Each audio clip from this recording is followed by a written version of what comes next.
You've been doing this for decades. What do you feel is the most impactful message that is helpful to people who have lost a loved one? That their loved ones are like angels on their shoulders. You haven't lost them at all. They go on vacation with you. Uh they do things with you because they come to all your special occasions because it's special to them too. They come to all those weddings and births and anniversaries. It's special to them also. So they like to share in the joy and the love.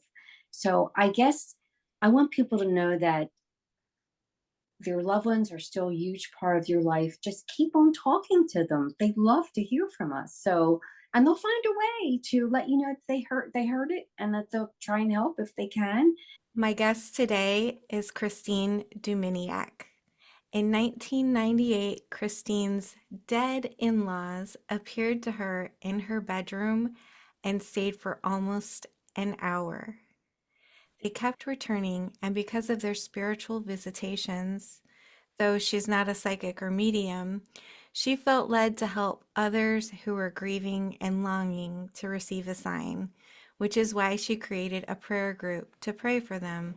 Christine, that is such an honorable endeavor to create this prayer group to help people who are grieving and suffering. Oh, thank you so much. And this was, I created it back in the year 2000. So this September will be 24 years that we have been around. First, we started as a message board, and now we're at Facebook because that became more popular than the message boards after a while. But back in 2000, my dad passed, and my dad was my favorite golf buddy, and we used to watch political shows together and golf matches. So it really hurt when he passed, but he started to visit me right away. I mean, the same day that he passed, he started to visit me, giving me signs, and I could see him in my mind's eye. And again, I'm not a psychic or medium, but my dad passed from COPD, so he had a hard time taking a breath.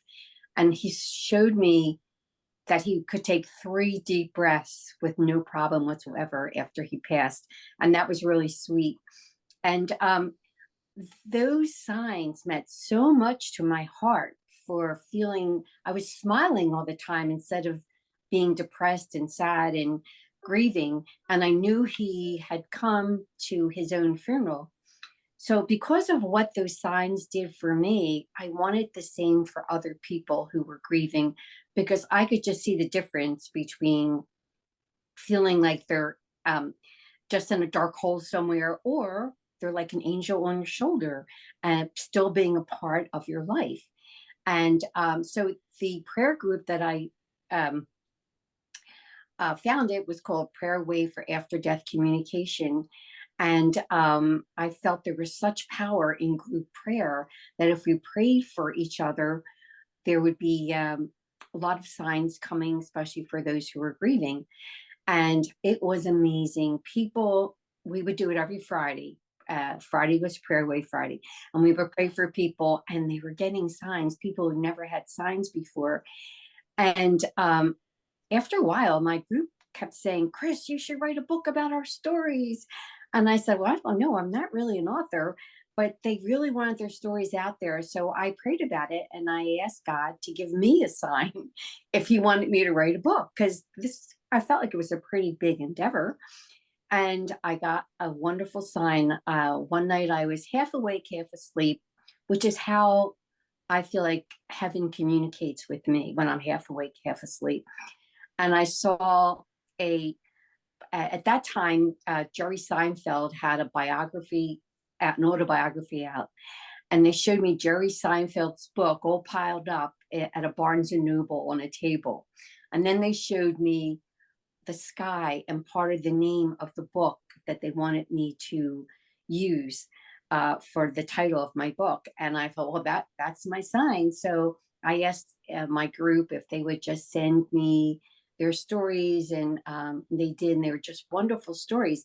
But out of those stories, I also noticed that there were about 20 different categories that our loved ones use, at least 20 different. And so I categorize them and explain them. So many times people overlook their signs because they're very subtle.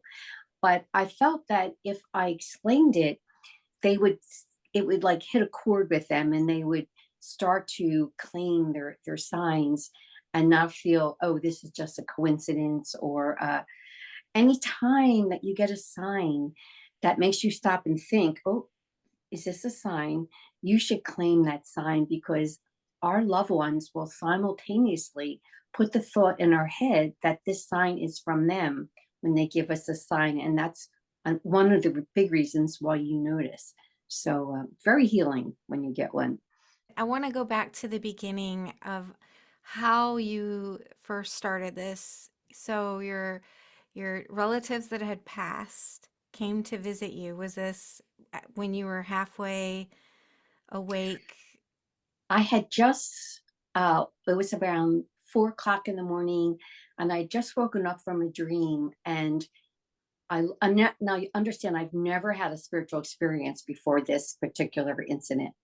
And I looked around the room and I saw this man projected near my ceiling, and he had on a black hat, like a padre, Italian padre type of hat, a red cloak, and his hands were like in a prayer position, like he was reading a book very peacefully, and he was sitting at a desk projected in the corner of my room near the ceiling.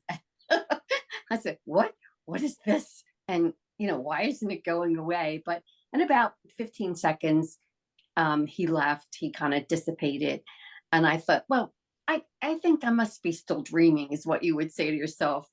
And all of a sudden, I saw all these spirits at the foot of my bed, and they were kind of scary.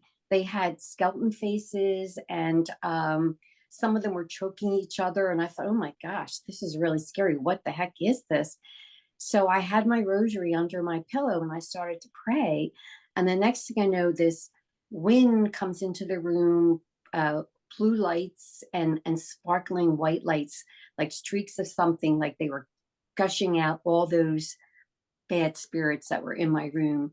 And over the doorway, a woman appeared dressed in white with a veil over her head. And I felt like this was to let me know that everything was okay now, and I could relax and be at peace and enjoy what was going to happen. And I did feel extreme peace after this phenomenal event of chasing the bad guys out of the room. And I'm thinking, well, I still saw some spirits at the foot of my bed. And I thought, well, who would want to visit me? Because I really wasn't grieving anybody at that time. And then I remember my husband's in laws had passed a few years prior, and he was especially close to his dad. So I thought, I said, John, is that you? And I thought, what the heck? I'm going with the flow now, right? So, John, is that you? And all of a sudden, the spirit comes right up to my face, and he had on a fedora type hat, and he had on, I could see him from the chest up, and he had on a suit jacket and a striped tie and a little hanky in his pocket. And I said, oh my gosh. And then I remember he always traveled with his wife, Stella. So I said, Stella, are you here too? Next thing I know, another spirit comes who wears a flapper type hat, pearls, red lipstick, and she's floating in front of John. I said, oh my gosh. So I thought, my husband's missing his parents. They're visiting us, and he's sound asleep. So I woke up and I said, your parents are here. And so he looked and he couldn't see them. I was gifted that night to be able to see them. Couldn't hear them, but I could see them. And I knew my husband believed me, because I saw his lips moving, and he was talking to them. And so they stayed for about an hour until I couldn't keep my eyes open any longer. And I said, and I waved goodbyes, goodbye, guys. Thank you for coming. I feel so honored. And they waved back, which was really awesome. So next morning, I told my husband all about it. I told my parents all about it. And then my in-laws start coming every night after that. And I thought, well, what is this about? So I said, perhaps this is a health warning for my husband, because he'd had cancer in the past. And I said, why don't you get a checkup? And I went online to start investigating what this was all about. And I found out this was an after death communication, and that millions of people get them. and this was the first time I had ever received one. But it's pushed me in a direction where I wanted to help other people, and that's how the prayer group was formed, because I could see those who longed for a sign were so sad and just suffering so much, and I knew what a sign would really do for their hearts, to let them know that they still see and hear them, and they're still a huge part of their lives. And so that's how it all really came about. Well, that's wonderful. You were chosen for a very lofty goal and you are doing very well with it. So, in this prayer group, tell me how it works. Do people go onto Facebook and request a prayer? So it's a private group because people are reluctant to share their experiences with non-believers, because they don't want to be ridiculed or told that they're hallucinating or they're crazy. So it's a private group, and it's now called After Death Communication and Prayer Wave. So anyone watching your podcast here could just go on Facebook and look it up and ask to be part of it. And we are over 4,000 members now, but everyone there, they can share their experiences with the whole group, because we celebrate it when you get a sign from your loved one, or you can ask for prayers to be said on your behalf because you're grieving, or whatever prayers you may need. And every Friday is Prayer Wave Friday, so I post it that it's Prayer Wave Friday, and to say a prayer for all the others in our group to get a comforting sign from their loved ones. What kind of signs do people receive? I could just tell you, like, the 20 common signs are dream visits, visions like I had, your pets recognizing something, barking at something in the room, audio, you may hear their voice in your ear, or you might turn on the radio and a song that connects you to them just happens to come on, or you go into a restaurant or a store and that song will come on. Telepathic thoughts. You may hear really strong thoughts in your head, but you know they're separate from what you are thinking. And it may sound like your own voice, but it'll be very strong, and they often will repeat it.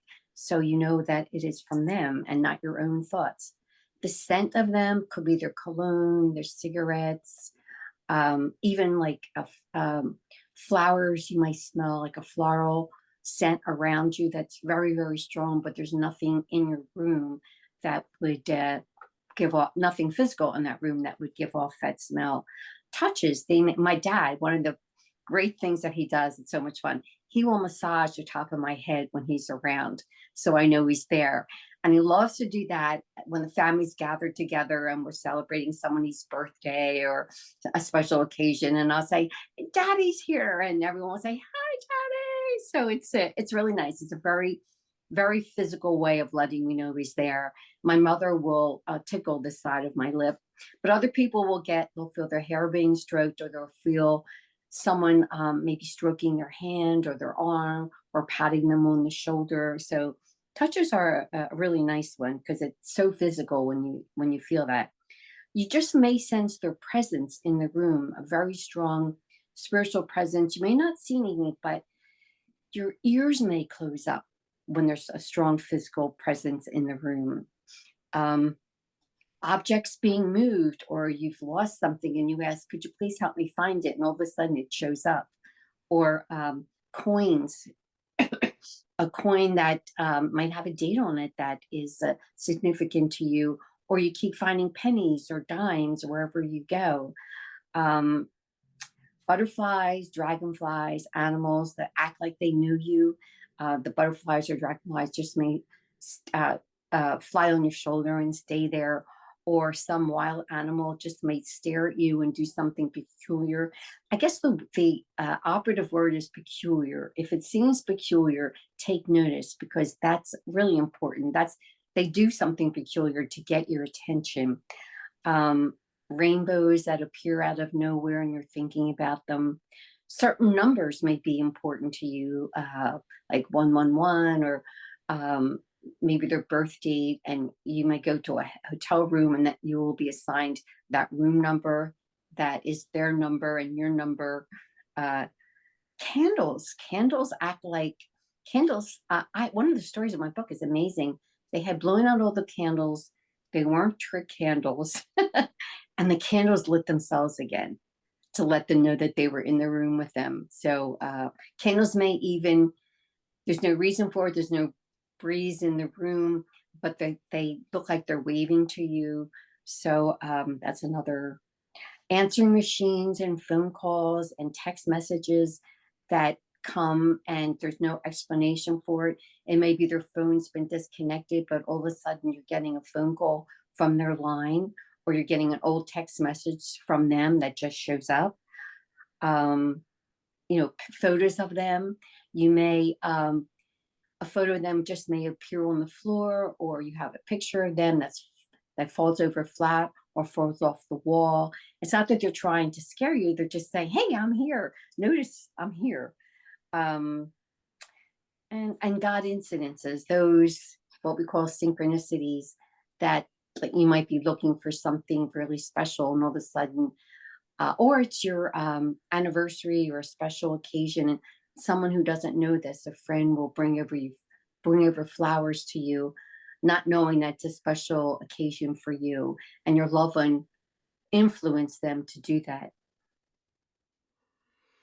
And if you go on my website, I actually have christineduminiak.com. I have them all listed there, very a list of them, and how to get a sign too. One of the ways that I suggest to people is that because people are reluctant to claim their signs because they can be subtle, if you say a prayer, ask God to allow your loved one to visit you, and then request something specific of your loved one. Say, send me like a red cardinal, or send me a certain coin. And when that happens, you know that you got your sign, that they heard you and you got your sign. And you can't deny it then, and you can claim it. So if you're specific, you will be able to claim it because you'll know that was because you requested it. Why do you think it's so much easier for them to communicate towards us, but we can't maybe see them in return? I feel like in order for them to communicate us, they probably can't see us. Absolutely, they can. Oh, they see us, everything about us, and but they're on a different wavelength than we are. They're like very light. Spirits are very light, and so and it's hard for them to really, when they come here, to really come to our dense level that we're on, and unless you really have a gift, except for children seem to have a gift. Unless you have a gift, it's really hard for you to see them. So many times they'll come in dreams because your your vibrations are elevated, and they can lower their vibrations to meet us in a dream. So they'll choose that way. So you get to see them again, see how healthy and happy they are. And but children, I don't know if it's because they're innocent or because they just came from heaven, but they have a remarkable gift to see and hear spirits. And I actually wrote a book about it called Heaven Talks to Children. And there's over 100 stories of children's spiritual experiences, picking out like a great grandfather in a book and say, "Oh, that's Pop Up. He helps me tie my shoes," and things like that. Or they might see their dad after they pass somewhere. So I've written some books about that too.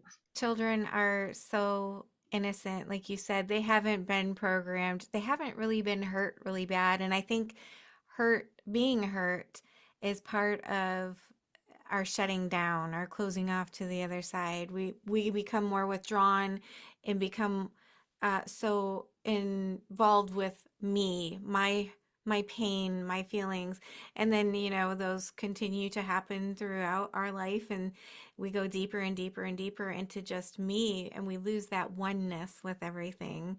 Where children, I think they haven't done that yet. Right. Yes, I've talked to many parents that have told me that they were getting visits all along and signs all along, but they were so deep into their own grief in the beginning that it took them a few months before they came outside of themselves and start looking around and noticing that they were getting signs all along, but they just didn't, it didn't register with them because of where their thought and their hearts were. So yeah, but once they they came out of that, they started to heal, they start noticing all the signs, because God and our loved ones don't want us to suffer. And so uh, we're being shown that, yes, we're still really connected. It's just a temporary separation. And we have so much to look forward to when we pass over and go to heaven, and to be rejoined with them. Yeah, for sure. Do you think when you first, or when they first came to you, you said you were just kind of waking up out of a deep sleep? Do you think that it was kind of like an out of body experience? As I feel like Hmm. sometimes people have an out of body experience and it happens when they're asleep and they're vibrating, they wake up and then suddenly they're out of their body and they can see other realms. Yeah, I have had out of body experiences dreaming, and once when I was fully awake. But this was not that. They were what we call an apparition, where they appeared in their spirit bodies so I could see them. Yeah, so this was different. Yeah. Hmm. Oh, wow. This is so interesting. Have they expressed to you about where they are, how it is, what it's like, how they feel? Do you have any communications with them about where they're actually at now? Well, it's interesting that you say that, because one of the things that I did back in 1998, after they first appeared and kept appearing, and it was like, I had to know why. And so I started asking around, and someone recommended a Christian medium, which I felt very comfortable with. Some Catholic, and had never delved into the realm of mediums before. So that was new to me. And I went to someone by the name of Sunny Wells, and we contacted my guardian angel to find out what the heck was going on. And we became like, the angels said that they wanted her to be my mentor, and so which meant that, I was learning a lot from her, and we just became best friends and did seminars together and things. So I got to speak through her gift. I got to talk to my in-laws, and then later my dad and my mom, and other people that I'm close to. And I have to tell you, the one that I really like to share is after my mother passed, what happened. So my mother passed 4 years after my dad, and she missed him so much. And she died pretty quickly from an aneurysm, and she happened to be in the hospital at the time. So when I got to speak to her, I said, "Well, so what was it like when you died? Did you feel pain?" She said, "No, not really." She said, "But I waited around for everybody to come to the hospital to see me." She said, "And then I flew off." And she said, and the whole gang was waiting there for me. And because she had so many, other family members and friends that gone before, because my mother was in her 80s. And she said, and I was crying so hard because I was so happy to see them and your dad. They gave me lacy handkerchiefs. She said, and then I saw Jesus behind everybody. She said, and I went over to him and I knelt down. And she said, he was so glad to see me. And then he put his hand over her head and moved her back to the crowd so they could all have their reunion. And I thought that was such a kind, considerate thing for him to do for her. So knowing how much she wanted to see her family again. So yeah, so that was pretty awesome to hear what it was like for her on the other side. And yes, and I've gotten to ask them many, many questions about our angels and God and different levels of heaven. And one of the reasons why we are here is to progress to higher spiritual realms, because the higher up you are, the more privileges you actually get. Who wouldn't want privileges, right? And closer to the angelic realm where God is. So it's just like better and better. And so we have opportunities here to live our lives in such a way that we can, progress. And we have certain missions when we come here. And if we accomplish those missions, and it's easy to get off track. So it's always good to stay close to God to keep you on your path. And so when you go back home and your mission is revealed to you, you'll feel so happy, like, I did it, I did it, yay. I'm proud of myself. So Do you think that's why so many people come back from near-death experience because they have this mission that they have yet to accomplish? absolutely, absolutely. And a lot of the bad so-called bad things that happen are really in our plan, because before we come down here, we make agreements with God about different lessons that we want to learn or different missions that we have. So these people that come down, say maybe who are handicapped in some way, or children, that there's something like really their illnesses that they get, cancer, whatever. These were all part of their plan. And it was really the people who, especially children, they have missions, and it's to help the people around them grow stronger and closer to God, whereas they've already reached that point, that special point that we call them angel unawares, but the people around them need to go through certain things to bring them closer to God, to be a stronger person, maybe to have more compassion and tolerance. So, someone who dies in an automobile accident, and people say, oh, by a drunk driver. Well, the idea is maybe to help that drunk driver get right so they won't do that again, because I see the impact that it's had on other people. That's how actually MAD was formed, because of their children. That was their mission, to bring awareness to drunken driving, and their parents took up that mantle and went with it. And so much, our lives are so much better because of that, people having the awareness of not to drink and drive. So sometimes lives here on earth can be more about sacrificing their life. Exactly, exactly, yes, yeah, for the good of others, the Yeah. ripple effect of others, to bring out the best in others, so they will elevate themselves to higher spiritual realms when they pass over. And it was all planned. They agreed to it. They know Yeah. that this was the plan once they cross over and they understand and they're really happy now where they're at.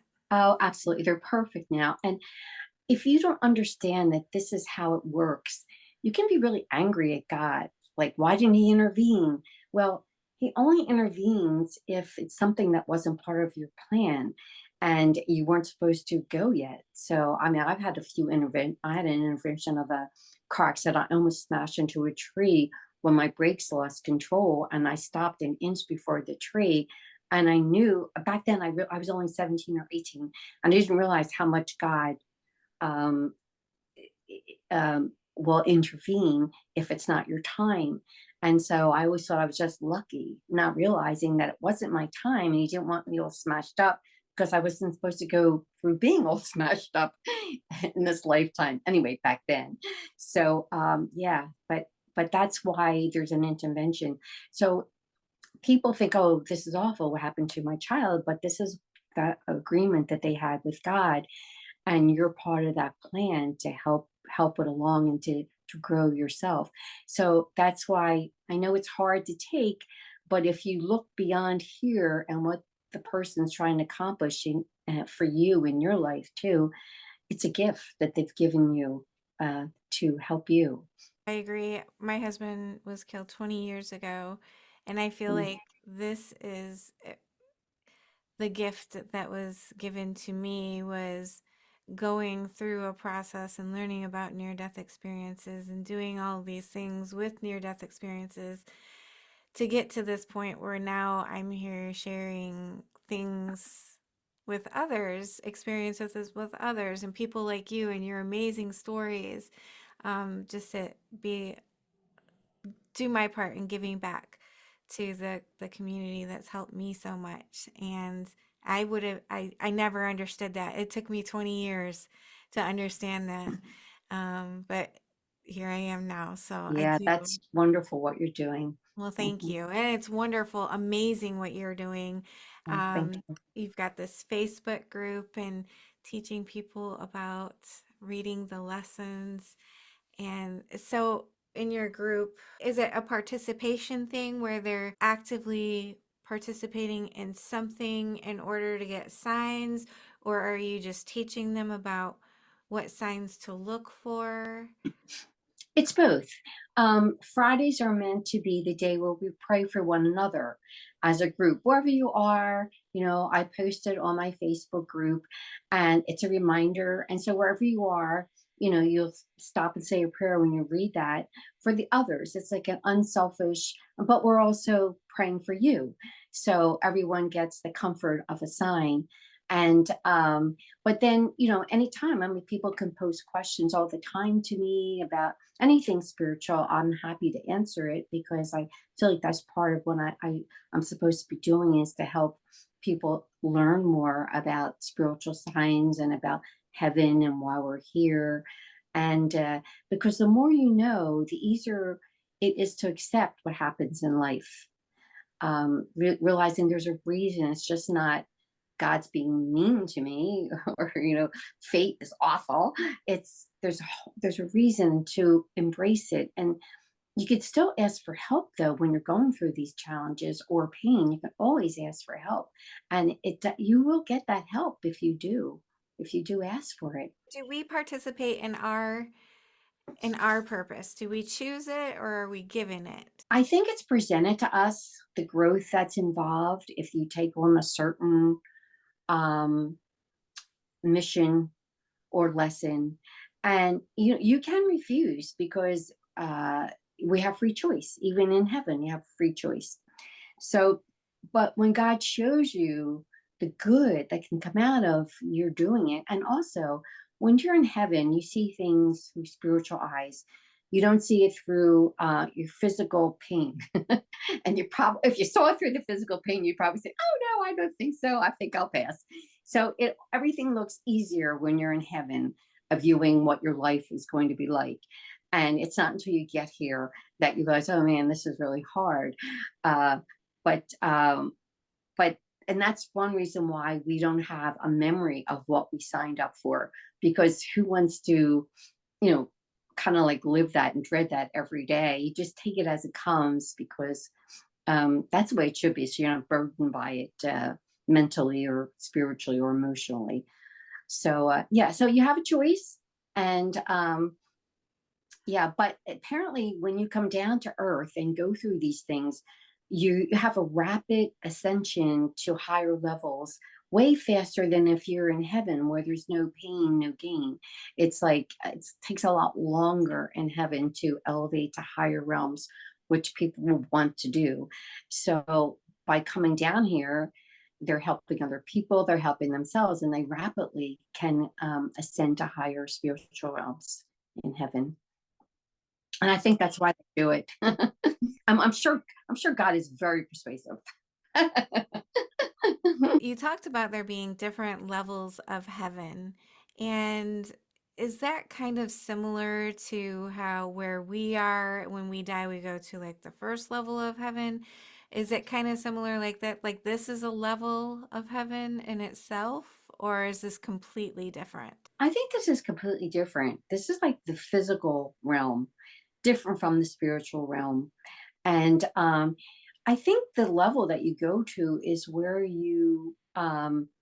what you've achieved. And you may be maybe you left at a certain level, and maybe you came back to that same level or higher level. Or maybe like you really didn't live a virtuous kind of a life, and maybe a selfish life. So maybe, I don't know, it's a possibility. I don't know this for sure, but it's possible you come back maybe to a little lower level than you would. So I'm not really sure about that. I don't know the answer to that, so I wouldn't worry about that. Just put your best foot forward and hold God's hand, and you'll be okay. You'll be okay. Do we always come back to the same earth, or are there different realms or dimensions that we go back to, or that we can choose to go back to? I think Earth was really created for a physical being. So, if we're going to come back in a physical body, this is where we're going to be. This is where, not to say there aren't other um, planets where there's intelligent life or whatever, but for physical human beings, this is was created for us to come here and live here. Do you feel like channeling is a way to communicate with the angels and the other intelligent beings in this universe? I think you have to be kind of careful because um, there's good spirits and there's not such good spirits. So you have to be very careful about who you are channeling with. But before you do it, just ask for God's holy protection before you start. Because just like I did in my room that night when the spirits that were skeleton faces choking each other were in my room and they were wiped out because I started to pray for God's protection. So it's really important before you meditate or go to bed at night or do the channeling to really pray for God's holy protection. So it's all spirits from God, the good guys, and you have a really nice experience. You said that when your deceased loved ones came to you, it was different than an out of body experience. In an out of body experience, can we also see our past loved ones? It really depends on what God. It's up to God. I'm sure people have because people who have had near death experiences have seen that, but it really is up to God if He's going to put them there in front of you or not. Can you tell us a little bit more about what heaven is like? What is it going to feel like when we get there? I know you haven't been there that you remember, but have you had any kind of lengthy discussions about with various others and other people's experiences as well, since you're in contact with so many people that have had amazing experiences through learning through you? Is there a consensus about what heaven is like the Yeah. first layer of heaven when we first go? So the near death experience book that is my very favorite is Embraced by the Light by Betty Eady. You've probably read that one, and it's so in depth how she went through the tunnel and she met Jesus and she met her angels and past loved ones and was taken all around heaven and such vivid detail that she was allowed to come back with. Like there's mountains and valleys and beautiful sunsets and halls of knowledge where you go into a room and anything that you contemplate or think about that you want to learn about, it's just like downloaded onto you as if you're the computer. Um, so I highly recommend that one because it has so much information. And there's also a book that Sunny Wells wrote. She passed 2 years ago, but she wrote Glimpses of Heaven from the Angels Who Live There, and that's chock full of really good information about what heaven is like. But the thing uh, that I find that's no matter what near death experience, unless you're someone like Howard Storm who had a bad experience, but most people will have that feel so much love and acceptance no matter what they've done in life that they just didn't want to come back because they didn't want to leave that love that permeated every cell of their body. And boy, isn't that a great feeling? I mean, I've had dreams where my dog visited me and he was lying in bed with me and I could feel the love, just incredible love coming from him. And it was just like a taste, I think, of what heaven is like. Just so much love. And I think you'll find that in so many people's experiences who have near death experiences. That is something that I see as a common thread in so many near-death experiences is that the love was big. It was intense and they didn't want to leave it. And Right. so they didn't complete their purpose yet. That's another thing is that they were told that they have something to do and they have to come back and do it. So the ones that don't come back are the ones that have completed their journey and they get to go back and move up, level Right. up. Right. Yes. Fingers crossed. Yes, exactly. If they completed their missions. Yes. Uh-huh. Yeah. You've been doing this for decades. What do you feel is the most impactful message that is helpful to people who have lost a loved one? That their loved ones are like angels on their shoulders. You haven't lost them at all. They go on vacation with you. Like they do things with you because they come to all your special occasions because it's special to them too. They come to all those weddings and births and anniversaries. It's special to them also. So they like to share in the joy and the love. So I guess I want people to know that their loved ones are still a huge part of your life. Just keep on talking to them. They love to hear from us. So, and they'll find a way to let you know that they heard it and that they'll try and help if they can. And but I guess even the bigger picture is that God's love for us is so much bigger than anything that we can imagine, and that He allows our loved ones to communicate with us because He's trying to comfort us and to let us know that we're all connected. We haven't lost them. Just be a little patient. Before you know it, you'll be there together. So yeah, it's important to me that people know how much God loves them, and it makes a difference in your life if you know that the creator loves you so much that he wants you to be comforted until you meet again. That means everything, really.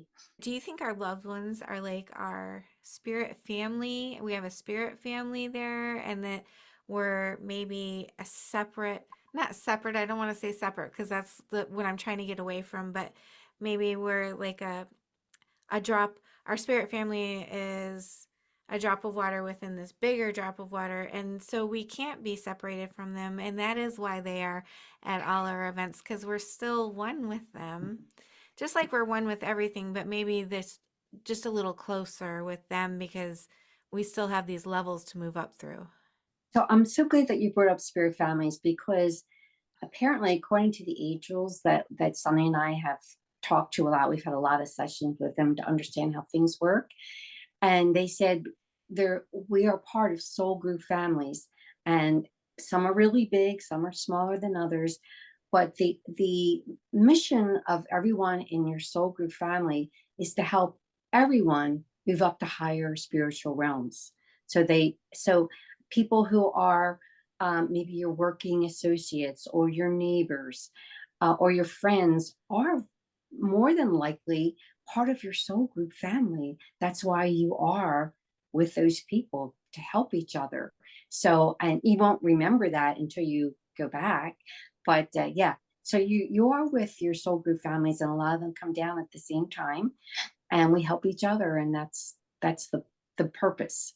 So it goes beyond just maybe our grandparents, our parents, our Oh yeah. siblings. It's much wider than that. It can be our neighbors or our grocery store clerk, a whole community even. Mhm, mhm, absolutely, and that's why so often you might run into someone you felt like, "I feel like I know them," like, I'm talking to them for 5 minutes, and I feel like I really know them, they kinda get me, and, because that person is probably part of your soul group family.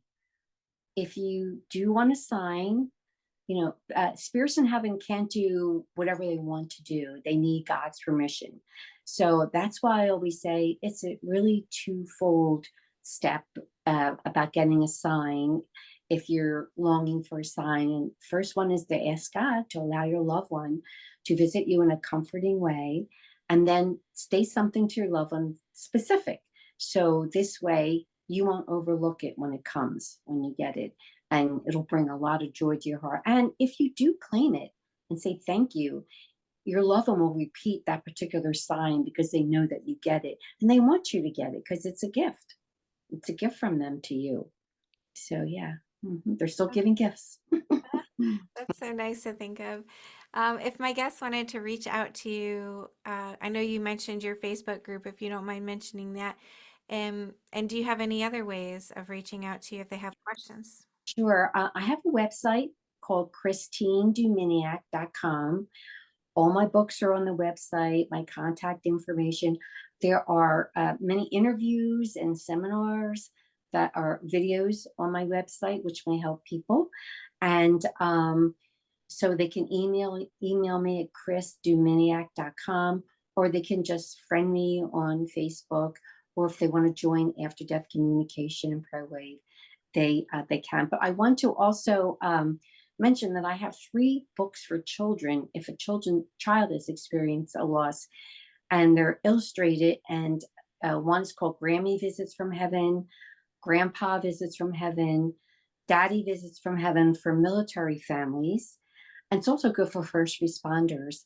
So if you're trying to explain, it explains how an illustrative form, the body that just dies, like of your grandmother, and you see her spirit go up with the angels to heaven, and she meets God, and she's hugged by God, and there's a big party, and other family members and pets are there, and then the grandmother comes back and plays with the child. So, which happens so often to children. So all three books are similar in that respect, that the children could see the loved one, but the parent couldn't see the loved one because they're not, unless you're a medium, you're not really gifted to see that unless God allows you to see it for a reason. So it's a great way to explain death to a child because without pictures, it's really hard for a child to understand what heaven is. But when you have these illustrated pictures, it really helps. And I think it's has a happy ending because the grandparent or the dad will come back and play with the child. So it's very hopeful.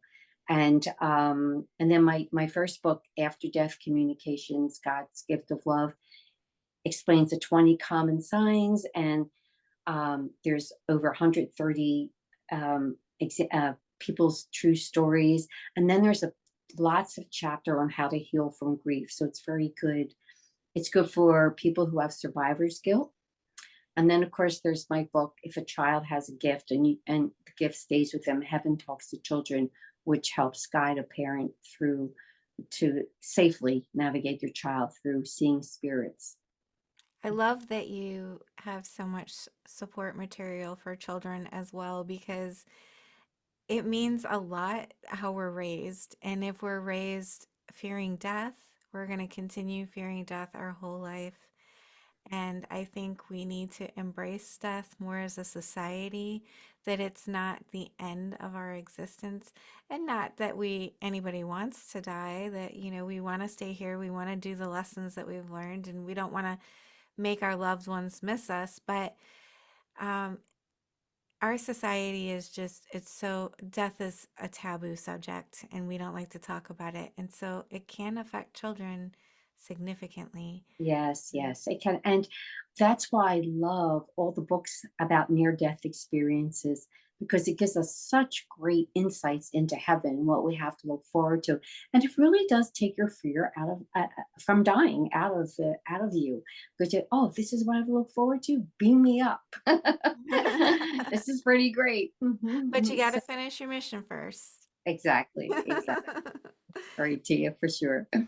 Thank you so much, Christine, for joining me. It has been an absolute pleasure. I love what you're doing for others, helping them to heal from their grief. That is so amazing. And the grief is just so big and it can be so overwhelming and overpowering. It can really stop your life from happening. And what you're Yes. doing is helping people continue to live their life and getting to the point where they can complete their mission. So Well, bless you thank for that. you. Thank you for having me and thank you for what you're doing. It's wonderful. Thank you very much.